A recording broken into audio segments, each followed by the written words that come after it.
everybody. Welcome to Let's Talk Wrestling, where we talk about anything wrestling. Today is going to be a Raw review, but before I get into that, there is some sad news. It was confirmed on Monday evening that Scott Hall had passed away after being taken off of life support following hip replacement surgery that led to 3 heart attacks. My condolences to the Hall family. You will be in my thoughts and prayers, and I'm sorry for your loss. Scott was one of the most charismatic figures in wrestling to me. I thought he was a very charismatic figure, very, very good on the microphone, and he's had great matches over the years. So, thanks, I know he's not alive anymore, but I just want to say thank you for all the great matches over the years. Let's get on with the show, shall we? So Raw number 1 is January 11th, 1993, and we're on the road to the Royal Rumble, and that means they're going to hype the hell out of the Royal Rumble. And the show starts with an interviewer opening the show outside of the Manhattan Center. And Bobby Heenan shows up demanding to be let in, only to be told he was replaced by Rob Bartlett. After the Raw intro, Mr. McMahon runs down the card for the show. Bartlett, going into the first event, is Koko B. Ware versus Yokozuna. Rob Bartlett makes fun of Yokozuna, and Macho Man hypes the main event. This first match was relatively short. It did what it needed to do. I will be honest. It did what it needed to do. It made Yokozuna look like a monster. And the majority of the match was Bartlett making jokes about Yoko's weight. Yoko is, basically an immovable object, and Koko runs him over, or tries to knock him down. Not runs him over, I'm sorry about that. So Yoko hits a bonsai drop and wins in 3 minutes and 43 seconds. I don't know why I timed it. I didn't do that for the rest of the show. Then they do a promo for the Royal Rumble. There's a promo about Narcissus, or Lex Luger, which I'm going to just refer to him as Lex Luger from now on, because I am not spelling Narcissus every time in my notes. Steiners versus Executioners, a standard tag team match that made the Steiners look great going into their match at the Royal Rumble. They win after a Steiner recliner, and then here's another Heenan and Moody, or Heenan and interviewer segments that have taken place throughout the show. This is awesome, because the interviewer and Bobby Heenan, I think, played well off of each other. So this is attempt number 2. So it's Rob Bartlett's aunt, and it's so weird. But Heenan is great when he's trying to negotiate with the interviewer to let him in. I wish I knew more than that. But anyway, let's continue on. After that, there's an in-ring promo with Razor Ramon, and this is where I'm like, dang, he's great. He literally summed up the answer to one of McMahon's questions. Who's in the ring with Ramon? Saying, Ramon asked Razor was asked why he attacked Owen Hart on WWF Mania. And Razor literally said, because it was fun. And I'm like, I wish I don't know. It was interesting. Like I wish there were more characters like that in wrestling that could literally just say it was fun, and I don't know.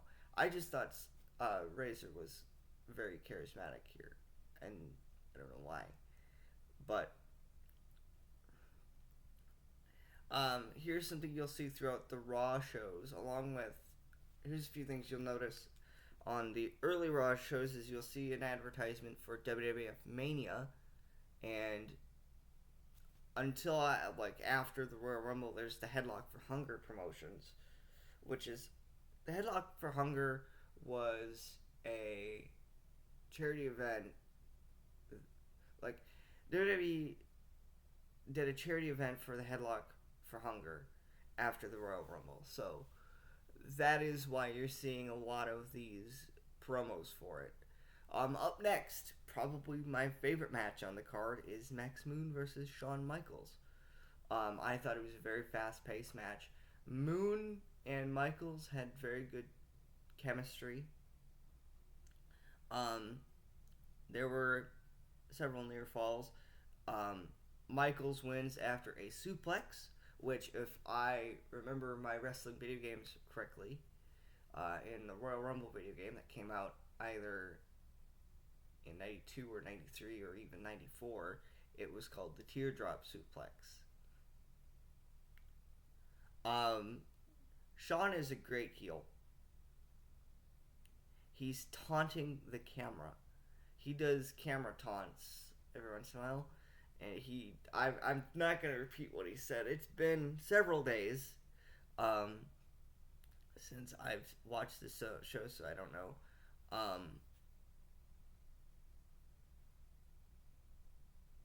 Jannetty or Michaels wins after a suplex, and then it's basically confirmed that Michaels will face Jannetty at the Royal Rumble for the IC title. Um,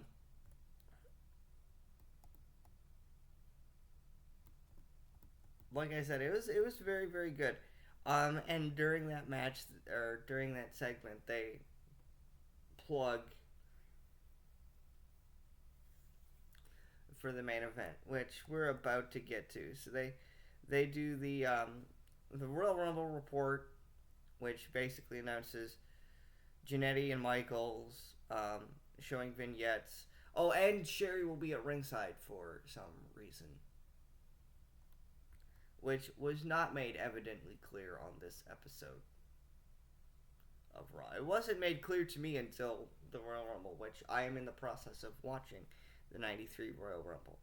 Um, they do a promo or a flashback segment where uh, Slick tries to save Kamala from his two managers, and Slick gets beat up. Kamala then saves Slick. That's basically the premise of it. Um, Undertaker with Paul Bearer versus Damien Demento. Oh my god, I thought this match was boring. Like, I know Undertaker's matches at this time were like relatively slow paced, but it was so slow for a basically a 5 minute squash match. Demento hardly ever got any offense in. Taker completely dominated him and won by tombstone. Um, I feel like I missed a segment. There was one more Heenan interviewer segment, which I did gloss over. I think it's just after this match, though. So, um, Heenan tries to get into the building as Bartlett's uncle. Or no, I did miss one. I just don't remember when it was placed. Heenan came in as Bartlett's uncle, and he gets stopped by Mooney, who, yeah, I'm gonna say his name, who literally pulled the fake beard and was like, Bobby Heenan. And he starts haggling with him again. He's like, the roof. He didn't thought of the roof. I don't remember if it was something said by the interviewer or not, but I hear the roof, the Fiddler on the Roof. I'm just like, oh, good lord, what now? But then after the Taker Demento match, there's a closing segment with Doink that builds up for Doink versus Crush, which, if I remember correctly, because I looked at the Mania 9 card, it does eventually build up to Mania, but I didn't look at it until after this show. I was like, oh, yeah, they're building up for Doink versus Crush at WrestleMania. Or they're building up for it at some point. I didn't say specifically when in my notes. Then the show goes off the air. Best match on the card I thought was Max Moon versus Shawn Michaels. It was very fast paced, very entertaining. One of the worst matches on the card was probably Taker Demento, because I don't think that should have been the main event. I think the IC title should have probably been the main event. Considering how much time they gave Undertaker, and the main event itself was only like 5 minutes, but it felt like 20 minutes had gone by, and I'm just like, I'm tired. By the end of the show, I was pretty like dumbfounded as to why the choices were made of like the match order. But let's take a look at next week's card, which I've reviewed the first 2 episodes of Raw or taken notes on them. So we've got our first match is Terry Taylor versus Mr. Perfect. I don't remember the middle part of his thing, but it's something Terry Taylor. It's not the Red Rooster. I think that comes later. And then we have Marty Jannetty versus Glenn Ruth. And then Flair versus Tito Santana. So, but let's talk about like what they're building towards at this point. So they're obviously building towards WrestleMania, but I've always known, or I've always felt, I shouldn't say I've always known, I've always felt that the booking for WrestleMania is also starting at this time. You know, of course, I believe this was the first Royal Rumble to have a main event shot on the line. So the winner of that match goes on to main event WrestleMania. Because they were making a big deal of it. They were making a big deal of it going forward. Obviously, they're building towards Crush versus Doink. And I do believe there's a big return in the works at this point. I think it happens within the next few weeks. Or 2 big returns that are going to happen within the next month of television. Whether I do believe that Hulk Hogan and Brutus Beefcake, I can't speak. Brutus Beefcake. I have not had my caffeine this morning, so I'm recording this with like no energy, so I do apologize. But they are building towards something at Mania for a lot of people, and people will be like, well, yeah, because back then they used to have 4 pay-per-views, like 4 major pay-per-views: Royal Rumble, WrestleMania, Survivor Series, and King of the Ring. Or no, SummerSlam. Actually, there's a big 5, I should say, because they did have a King of the Ring pay-per-view. So that could have been the 5th big pay-per-view. They didn't have pay-per-views every month like they used to. And at this point, Raw was actually enjoyable. I could sit and watch 2 episodes in one sitting. Like, I shouldn't say it was enjoyable, but it was short enough for me to actually do so. The first episode of Raw wasn't great, but wasn't terrible. I thought HBK and Max Moon really I wish I could like elaborate now, but they really put Raw, like they really like brought the show up, I should say. They've brought the crowd's mood up, I guess. If I'm taking from the words of Total Extreme Wrestling. Sorry. I've had no caffeine today. So I do apologize, and I'm looking around for, like, where my liter bottle went. Where'd my liter bottle of Dew go? I really need it now, but no. Yeah, so WWF Royal Rumble 93 is happening 3 weeks from that episode. And I'm in the middle of watching it, because I made the totally smart decision of watching 2 Raws and then the Royal Rumble. I can only take so much WWE television. I can't even watch an episode of Raw in one sitting. Like, if I were to load up a modern Raw on Peacock, I can't watch it in one sitting.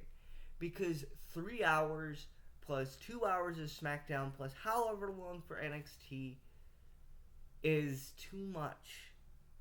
Because think about it. They have a pay-per-view every month now. They have probably a combined 3 plus 2 plus, I'm going to give it a 3 plus 2 plus 2 is 7 hours of television plus a 4-hour special. Yes, I'm saying 4-hour because Jesus.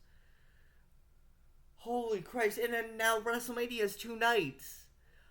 WWE back then was so much simpler. You had 2 to 3 shows that were an hour long, and then a pay-per-view every few months to go along with that. You don't have a pay-per-view every frickin' month now.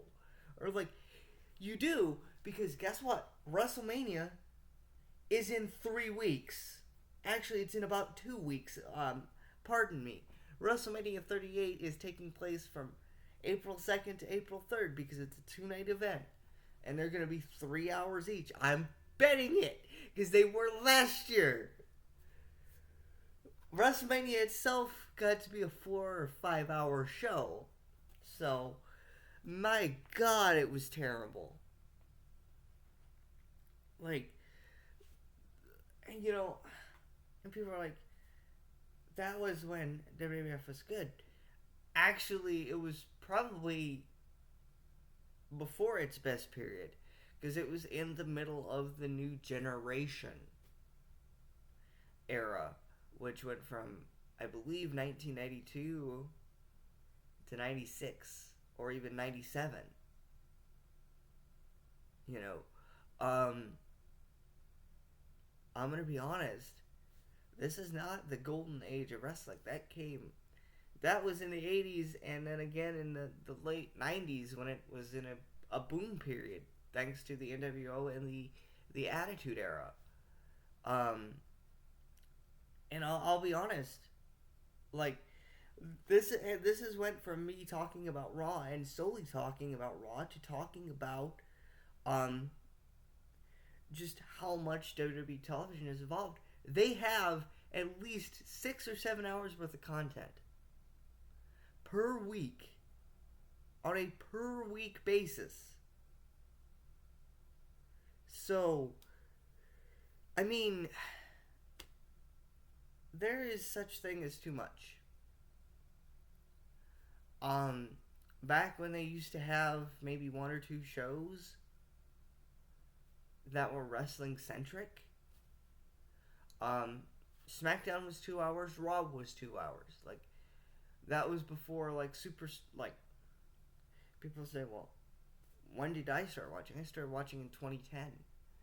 There was Raw, SmackDown, and Superstars. Raw was 2 hours, SmackDown was 2 hours, and Superstars was an hour. But if you missed Superstars, you didn't miss anything. I'm being honest. Like, now, you've got 3 wrestling brands in WWE, in the WWE television. Technically 4 if you count NXT UK as a separate entity. But you've got Raw, SmackDown, and NXT. And if you want me to be clear, I mean, there is such a thing as too much. think AEW's got 2 shows. If I mean, I don't know for sure because I don't have network television. I'm being honest. I don't have network television because I don't pay for cable. I don't get to watch Dynamite or Rampage. But to me, I think again, there's way too much wrestling on television for WWE's sake, and they'll be like, "Well, it's 2 different rosters." Well, yeah, but I mean, again, if you can't even watch an episode of Raw because of it just being too long or bad writing or a combination of both, you know, that's not good. Raw was 2 hours when I started watching. It started 7, go till 9. And then in 2012, they went to 3-hour Raws. I don't know the logistics behind it, but, you know, I don't think it's paid off for them in the long run. I don't think it's paid off for them in the long run because people look at it and say, well, if you're a fan of wrestling, you'll watch. Not necessarily. There are times that people are like, I'm going to tune out because it's getting late and I need to go to bed. You know, I've sat and talked about, like, I'll put it this way. Our podcasts are only an hour to 2 hours. My other podcast is only an hour to 2 hours. And at most 2 hours. At least it's a half hour. At least it's a half hour. It could be anywhere from a half hour to 2 hours. I'm saying anywhere from a half hour to 2 hours because I've put out episodes that are only a half hour long in length. Because 2 hours is that sweet spot of like that's as much as people want to listen to. And B, we record those at like 7 at night, 7:30, and we go till 9 if they're 2 hours long. And everybody's got to do stuff the next day. I do this, and then I work on games. So, I mean, here's the thing. You have to find that happy medium. They had a happy medium with the 2 hours. But then there are people that will defend saying they probably get more eyes in a primetime spot in some areas. So, I mean, I don't know. I don't know the logistics behind it. I think 3 hours of Raw followed by 2 hours of SmackDown, and I'm assuming an hour to 2 hours of NXT is way too much. But at least a positive is they have differing rosters with different talents that they can use. Whereas back when I started watching, you didn't necessarily have a brand split anymore. They did away with it by 2012. I'm not kidding. By 2011, it was called Raw Super Show. And you had wrestlers or superstars appearing on both brands. So, yeah, I again, those are my thoughts. I mean, if anybody else has any thoughts going forward, share them with me in the comments. But we will see you later.